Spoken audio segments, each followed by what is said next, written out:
കർമ്മത്തെക്കുറിച്ചുള്ള എൻ്റെ കണക്കുകൂട്ടലതാണ്. നമ്മളിത് തുടങ്ങുമ്പോൾ ഉള്ള നമ്മളുടെ മനസ്സിൻ്റെ സങ്കല്പമാണ് വാക്ക് എത്ര രൂക്ഷമായി വരുമ്പോഴും, മനസ്സിലായില്ല, പ്രവൃത്തി എത്ര കഠോരമായി വരുമ്പോഴും, ഒരച്ഛൻ പിടിച്ച് മകന് 4 പൂശുമ്പോഴേക്ക് കരയുന്നുവെങ്കിലും അടുത്ത നിമിഷം ആ അച്ഛൻ കൊടുക്കുന്ന ആഹാരം കഴിക്കുകയും ആ അച്ഛനെ കെട്ടിപ്പിടിക്കുകയും ചെയ്യുന്ന ഒരു മകൻ ഇന്നലെ വളർന്നു വരികയും ലോകോത്തരനായിത്തീരുകയും ചെയ്തത് അച്ഛൻ്റെ മനസ്സ് മകനിലേക്ക് കടക്കുകയും ആ ഇന്ദ്രിയങ്ങൾ നിഷ്കാമമായാണ് കർമ്മം ചെയ്തത് എന്നറിയുകയും ചെയ്യുന്ന നിശബ്ദമായ ഒരു പാരസ്പര്യമുള്ളതുകൊണ്ട് മനസ്സിലായി. ആ പ്രിയത്തിൽ വെച്ച് പല്ലുപറിയുന്ന ഒരടി കൊടുത്താൽ പോലും പിന്നീട് എന്നും ഓർക്കുന്നത് അതെൻ്റെ ജീവിതത്തിൻ്റെ വഴിത്തിരിവായിരുന്നു എന്നാണ്. ശരിയല്ല?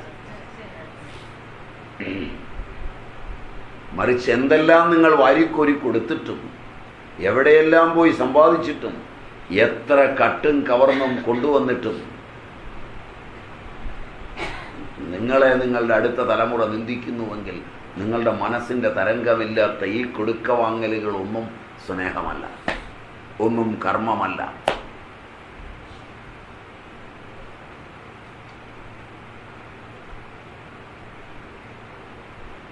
എടുക്കുമ്പോൾ, കൊടുക്കുമ്പോൾ, വർണ്ണിക്കുമ്പോൾ, വായിക്കുമ്പോൾ, പറയുമ്പോൾ, സ്പർശിക്കുമ്പോൾ എല്ലാം ഏത് നന്മയുടെ തരംഗം നിങ്ങളിൽ നിന്ന് വരുന്നു? ഏത് കർമ്മത്തെയും വിശുദ്ധമാക്കുന്നത്, എത്ര താഴ്ന്ന കർമ്മത്തെയും എത്ര ഉയർന്ന കർമ്മത്തെയും വിശുദ്ധമാക്കുന്നത് ജ്ഞാനേന്ദ്രിയങ്ങളെ അടക്കിയ മനസ്സാണ്.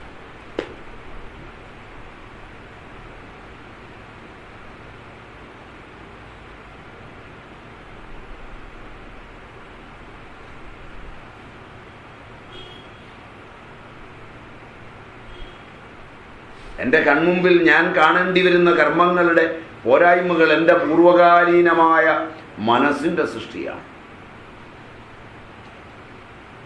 അതുകൊണ്ട് അവനെ പിരിച്ചുവിട്ട് കാര്യമില്ല, നന്നാവും.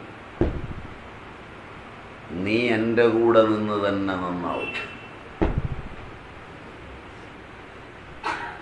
നീ അവിടെ നിൽക്ക്.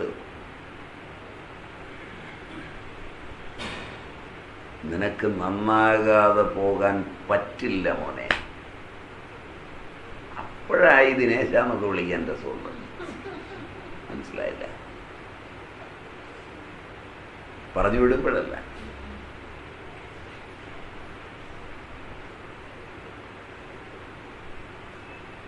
ഇങ്ങനെ കളിക്കണം മനസ്സുകൊണ്ട്. നിങ്ങൾ ചോദിക്കുക എന്താ ഇവനെ വെച്ചുകൊണ്ടിരിക്കുന്നതെന്നാണ് അല്ലേ? അച്ഛനോട് ഇന്ന് ചോദിക്കുക ഈ മകനെ എന്തുകൊണ്ടാണ് ഇവിടെ വെച്ചുകൊണ്ടിരിക്കുന്നത്? അവൻ്റെ സഹോദരന്മാർ ചോദിക്കുന്ന പോലും അതാ, എന്താ ഇവനെ ഇറക്കി വിടാത്ത? സാരമില്ലടാ, അവൻ നന്നാവും. ഒരു ദിവസം അവനും ഉണ്ടാവും. നിനക്ക് നിശ്ചയമുണ്ടോ ഇന്ന് നീ കാണിക്കുന്ന സ്നേഹമൊക്കെയാണ് നാളെ ഉണ്ടാവുക എന്നോട് എന്ന്? അവനാണോ ഇനി നാളെ എനിക്ക് വെള്ളം തരാനുണ്ടാവുക എന്ന് എന്താടാ നിശ്ചയം? ഒരു നിശ്ചയം ഒന്നിനുമില്ലല്ലോ. അതുകൊണ്ട് അവൻ്റെ ഇന്നത്തെ ഗതിയൊക്കെ മാറും. അതൊരു ദശാകാലമാണടാ. മനസ്സിലായില്ല? അതുകൊണ്ട് അവനെ തൽക്കാലം വിടാൻ ഞാൻ ഉദ്ദേശിക്കുന്നില്ല.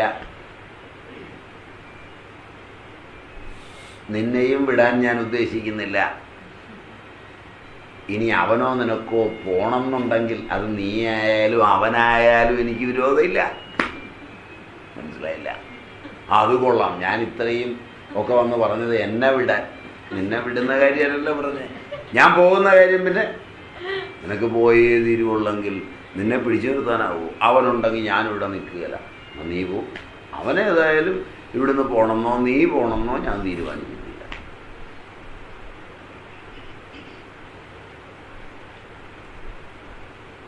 ഇത്തരൊരു മാനസികാവസ്ഥ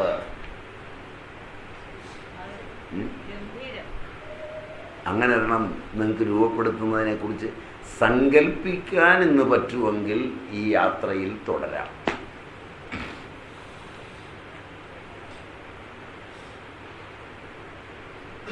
നിഷേധത്തിൻ്റെ നിഷേധം മാത്രമാണ് ശാസ്ത്രം. നിഷേധം ശാസ്ത്രമല്ല.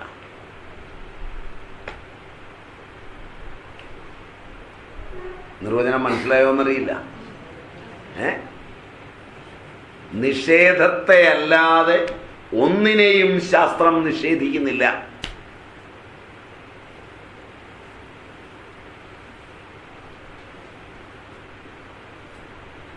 ഇതുമായി ഒരിക്കൽ നമ്മളുടെ ബുദ്ധി കൂട്ടിമുട്ടിയാൽ എല്ലാമായി.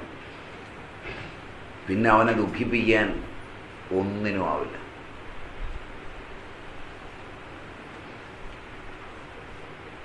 ഒന്നും സമ്പാദിച്ചില്ലെങ്കിലും ആനന്ദിക്കാം, എല്ലാം സമ്പാദിച്ച് കഴിഞ്ഞാലും ആനന്ദിക്കാം, അതിനിടയിലായാലും ആനന്ദിക്കാം.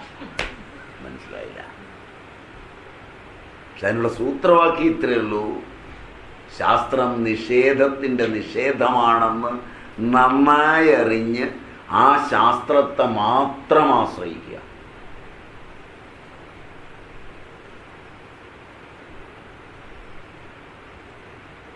വേറൊരാളെയും ആശ്രയിക്കാതിരിക്കുക. ബാക്കിയുള്ളതെല്ലാം ആപേക്ഷികാശ്രയങ്ങളാണ്. കേവലമായ ഒരൊറ്റ ബിന്ദുവേ ആശ്രയത്തിനുള്ളൂ. അത് കേവലമായ ശാസ്ത്രം. അത് നമ്മളെ ശാസിക്കും നിന്നുകൊടുത്താൽ. അകമേ നിലകൊണ്ട് അതാതു ചുവടുകളാ മരുതെന്ന് തിരിച്ചടിയന് കാട്ടിത്തരൂൻ അവിടുന്ന്. ആ ശാസ്ത്രം, ആ പ്രജാപതി അന്യർ ധരിക്കാതെ. പരാപരാത്മൻ ഭക്തി അഭിഗമ്യൻ ഭവാനെ ആർ കാൺമു ചരാചര പ്രേമാഞ്ജനമെഴുതിന ചക്ഷുസില്ലാഞ്ഞാൽ. അപ്പൊ എത്തിച്ചേരുന്നൊരവസ്ഥയാണ് പരസുഖം എനിക്കു സുഖം, നിയതം പരദുഃഖം ദുഃഖം. പരമാർത്ഥത്തിൽ പരനും ഞാനും ഭവാനും ഒന്നല്ലേ. പരാർത്ഥമാക്കുക പകലും രാവും പ്രഭോ നമസ്കാരം. ഉള്ളൂരിൻ്റെയാണ്. പ്രേമസംഗീതമെന്നായി സാധനത്തിൻ്റെ പേര്. കവികൾ ചിലപ്പോൾ അനുഭവിക്കുന്ന ട്രാൻസ് ഉണ്ട്, അതിലെഴുതിയതായിരിക്കണം. ക്ഷുദ്രസമാധി. അതുകൊണ്ട് കർമ്മം എന്ന് പറയുമ്പോൾ എന്താണ് കർമ്മം, എന്താണ് അകർമ്മം എന്ന് നിശ്ചയിക്കുന്നതിന് മുമ്പ് ഇന്ദ്രിയങ്ങളെയും മനസ്സിനെയും ബുദ്ധിയെയും ഒക്കെ അറിയണം. അതിൽ കർമ്മേന്ദ്രിയങ്ങളെയും ജ്ഞാനേന്ദ്രിയങ്ങളെയും അറിയണം. കർമ്മേന്ദ്രിയങ്ങളെ മനസ്സുകൊണ്ട് അടക്കി പിടിച്ചിട്ട് ജ്ഞാനേന്ദ്രിയങ്ങളുടെ സഹായത്തോടെ മനസ്സ് പലതായിത്തീരുക എന്ന വിഭൂതിയെ കൈക്കൊണ്ട്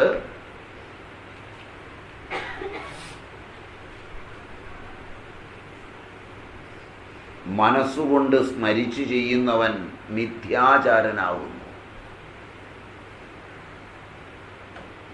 അപ്പോൾ കർമ്മം ഏതു തരമാണ്? ജ്ഞാനേന്ദ്രിയങ്ങളെ മനസ്സുകൊണ്ടടക്കി പിടിച്ചിട്ട് കർമ്മേന്ദ്രിയങ്ങളെ തുറന്നു വിട്ട് കർത്തവ്യ കർമ്മങ്ങളെ നിർമായമാചരിക്കുക. യസ്തിന്ദ്രിയാണി മനസാ നിയമ്യ. ആരബ്ധങ്ങളായി വന്ന കർമ്മങ്ങളെ അത് കഴിഞ്ഞ് ആരബ്ധകർമ്മമാണിത്, ഇതെന്നെ വിടുന്നില്ല, എന്നെ പിടിക്കുന്നു, ഇത് തീർന്നാൽ സുഖമാകട്ടെ ദുഃഖമാകട്ടെ തീർന്നാൽ സമാനാണ്. ആരബ്ധകർമ്മങ്ങളുടെ പിടിയിൽ അധിക നാൾ പോകാതെ കർമ്മേന്ദ്രിയങ്ങളാൽ കർത്തവ്യകർമ്മങ്ങളെ നിർമായമാചരിച്ച് സ്വേച്ഛയൊന്നുമില്ലാതെ ആചരിച്ചു. പോകുന്നവൻ വിശിഷ്ടനായിരിക്കുന്നു.